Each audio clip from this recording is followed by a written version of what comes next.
struggling to get foreign exchange to buy inputs. So before they were buying 180, 190, now they are buying 360, almost 400 at the time we even conducted this survey.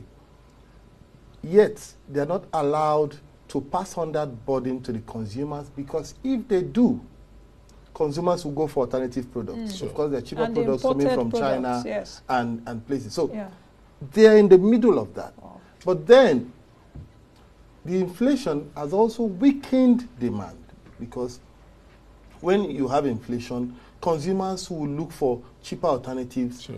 The loyalty is not there. Consumers will look for what will best suit us. So on one hand, manufacturers are facing this challenge. On the other hand, the sales are not there.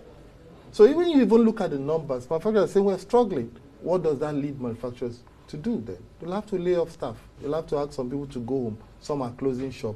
And because of that, we have a situation where unemployment is increasing as a result of that, and poverty level is also going up because they have to ask some people to go back home.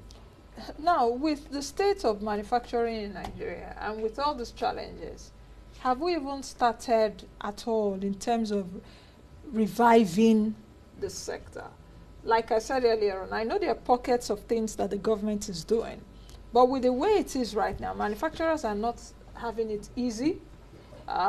Like you said, importation, and which I see here that almost half of the companies interviewed, about 48%, considered importation of raw materials critical to their production.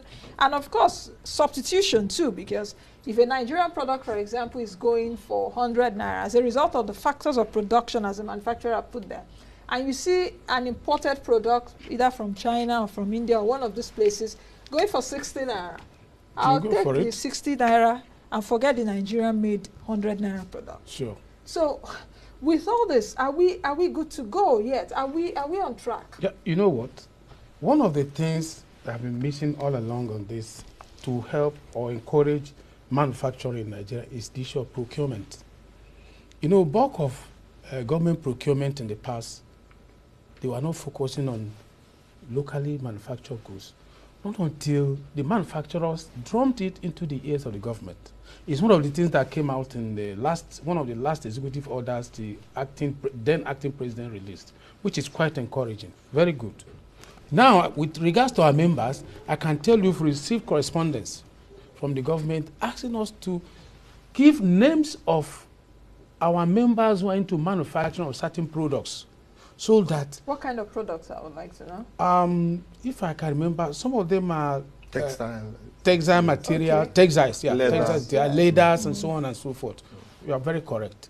There are some of them, about 11 items. You know why? And I'm excited about the textile, because I've always said that there's a difference. I think I said it on the program last week, and my crew after the show was like, oh, they really didn't think of it that way.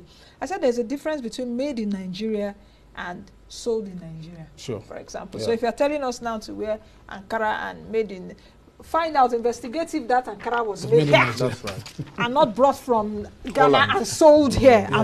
Is it because I'm putting on Ankara, you know, like I'm looking African and traditional? Who says it's traditional? You know? So my team was like, oh, they didn't think of it that way, you know. So I'm particularly impressed if government will say, fine, let's talk about the textile companies, because there are a whole lot of them. Even pharmaceuticals, you know, name them.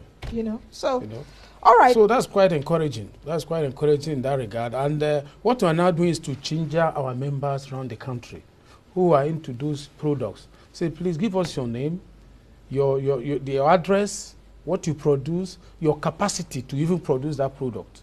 You understand? Then we send it to the authorities. Okay, Dr. Ihua, we've talked about foreign exchange rates. We've also looked at bad roads.